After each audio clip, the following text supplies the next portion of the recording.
এখানে এই ক্যামেরাটা লাগানো হলো, এটাতে অডিও আছে। আর এটা আগের ক্যামেরা, অন্য জায়গা থেকে রিপেয়ার হয়ে লাগানো হয়েছে। এই ক্যামেরাটা নতুন, এখনো অ্যাঙ্গেল সেট করা হয়নি। সুন্দর করে এখান দিয়ে নিয়ে গেছি, এখান দিয়ে এরকম ক্লিপিং হবে এই সুন্দর এমনভাবে। এই তারটা গেছে, এটা এইভাবে করব। এটা আর একটা ক্যামেরা,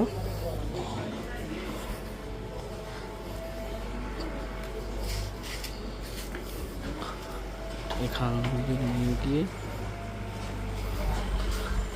আমরা বলছি এখানে অ্যাঙ্গেল লাগাতে। তো দেখি এটা কীভাবে করা যায়, পরে দেখাচ্ছি। এই আর এই গাছপালা আছে, সবটা দেখা যেতে যায়, সেটাই বলছি। হর হর মহাদেব, খুব সুন্দর লাগছে এটা।